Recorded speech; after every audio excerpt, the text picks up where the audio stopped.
Funny. If you don't mind, I might not be on camera the whole time, just because I'm using my phone, so I'll be on and off in the psukim, if you don't mind. So, okay. So let's begin. So I want to go right from the beginning, where the Torah says, vayishlach Yaakov malachim lefanav el Esav achiv artz Sedei Edom. So we know that Yaakov is now going back to Eretz Israel. He's had this agreement with Lavan, his father-in-law, that they'll be shalom, and now it's time for him to get moving. So he sends these malachim. Malachim are generally we call them messengers. And Rashi is difficult because Rashi says malachim mamish, meaning like angels, not messengers. But okay, let's leave it. Let's look at the simple way of understanding. And he sends them to Seir Sedei Edom. He sends them to where Esav is. Now, why is that so important? And the reason is because that's the area that Esav has inherited over the period of time of the 20 odd years that Yaakov was in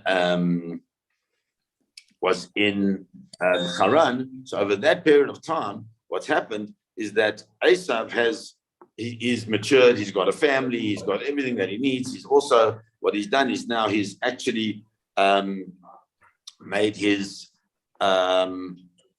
mark. He's inherited land, the land that he wanted to, and he's now living his life. And so Yaakov is going to arrive there to a stranger, a traveler still, and he's going to arrive into this place where this man is already established, and that's one of his biggest fears. By Yitzhak, and he tells these messengers, Leimor, to say to Yaakov, Kol Tomrun Laduni Esav.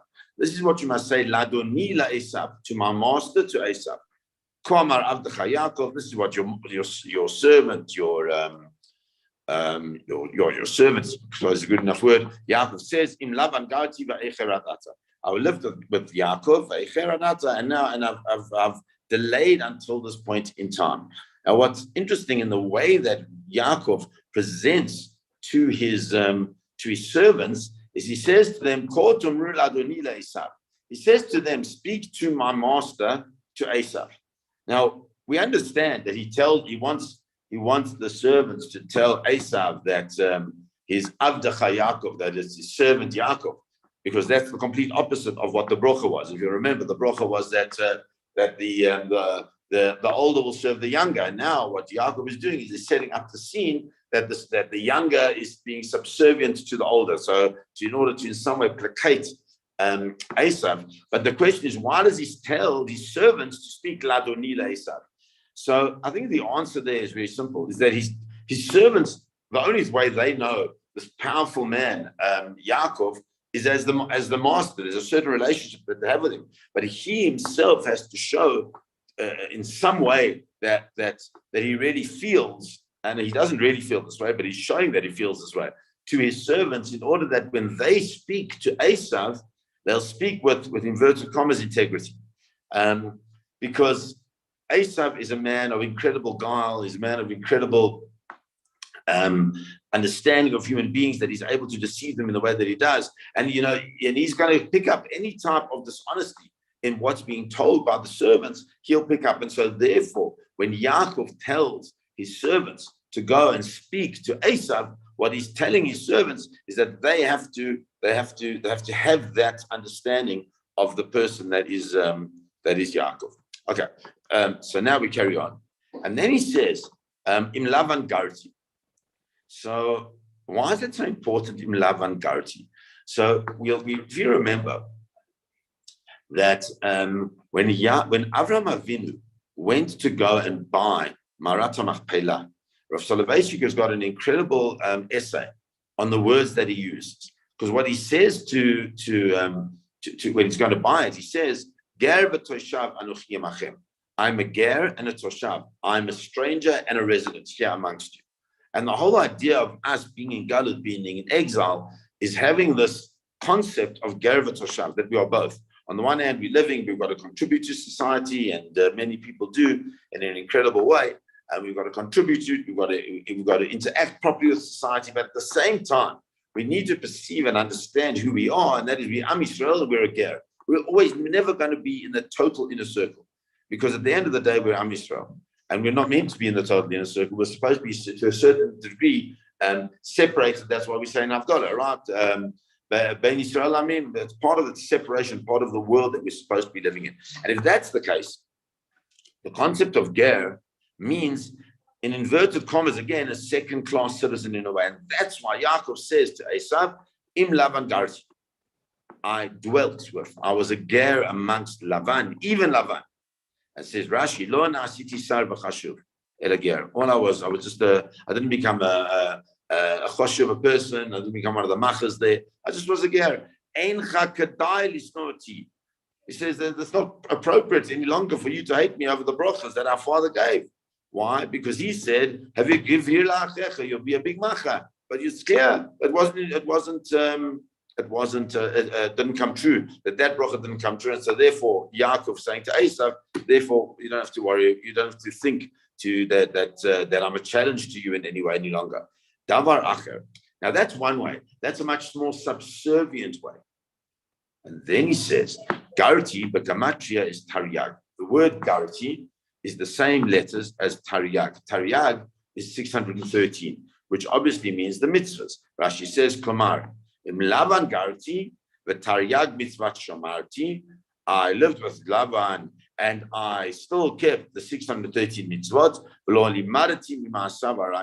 And I didn't learn from his evil ways. I didn't learn from. I didn't get caught in by the way that Lavan behaved. And so if that's the case, what's it got to do with Esav? Why would Esav care? What Esav? Oh, so you're such a frum guy. I'm so happy. Let's make shalom. Why is that such a big thing for Yaakov to say to his brother that I kept the 613 mitzvot? Now there are many ways of understanding it, but the one thing is that you, Esav, need to understand that I'm not. In the one way we said he's subservient, and the other way it's completely opposite.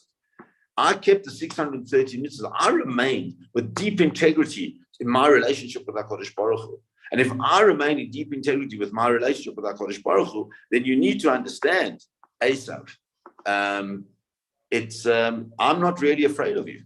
Because I've been promised by HaKadosh Baruch Hu that if I maintain my relationship and my connection with him, then what will happen? That HaKadosh Baruch Hu will bless me.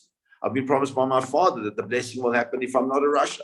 If I maintain in that integrity of the Yoshev Wali, of the person who dwelt in tents, and therefore in coming up to Esav, he says to Esav, I'm still a powerful person. The Gur Aryeh, the Maharal, says that maybe Esav would say to him, you know what? You know, the problem with you is that you married two sisters, and we know that our father taught us that it's not appropriate to marry two sisters. But nonetheless, says Yaakov, don't worry about me, because I'm still in integrity, because until this point in time, there hasn't been the decree from HaKadosh Baruch Hu that I have to not marry two sisters. And then he says, Vayili shor l'chamor son ve'eved v'shivcha. I have, whilst I was there, even though I didn't become the big macha, I become incredibly wealthy. And I've got shor and chamor and son and eved and shivcha, all these different types of incredible amount of wealth that I've achieved. And you know what I'm going to do with it? I'm giving it over to you.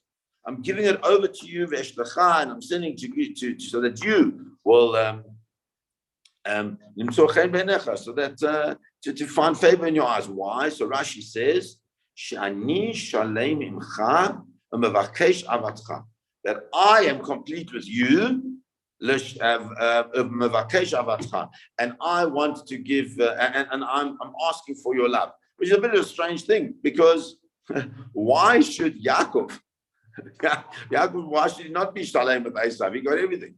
The issue is not about Yaakov, the issue really is about Esav. So what does he mean?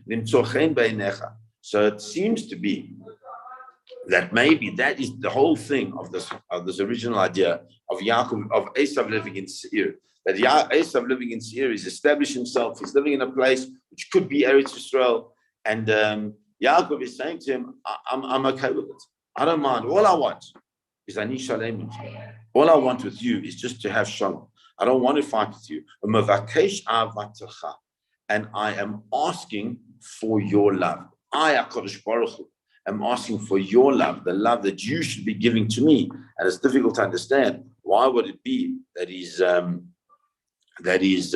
asking for his love? So the Maharal says the following.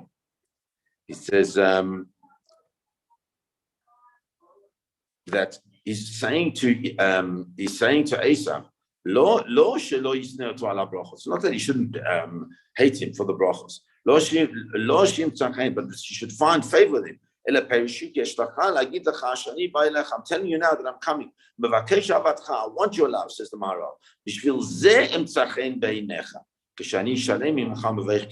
Because of that, because I want your love, I'm asking for your love. Therefore, I'm sending all these things. So where's this from? So there's a beautiful pasuk. And the beautiful pasuk says, in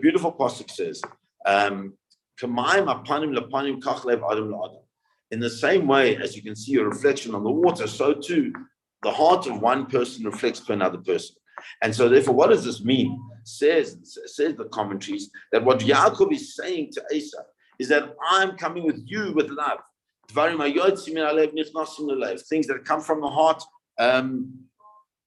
going to the heart. And he's saying, I'm coming with so much love towards you, and I'm hoping that that love will be reflected. And one way of helping that love will be to be reflected, which is such an interesting thing, is by me, Yaakov, giving you something. Why is that so important? So just on a quick thing, because I think we've spoken about it before a while ago, but nobody wants to be indebted to anybody. And there's different types of indebtedness. And what it could be is that what Yaakov is saying to Esau, I'm going to give you this stuff. I'm going to give you all these animals and everything in order that you'll be able to find a place in your heart for me. But what he's really saying to Esau is that the minute I give you this, there's a sense of indebtedness that you may have towards me. And if there's a sense of indebtedness that you may have towards me, then maybe that sense of indebtedness will somehow manifest itself in some type of relationship that we can have going forward. So let's stop there, and Bezrat Hashem will continue tomorrow. Have a wonderful day, everybody. Shkach.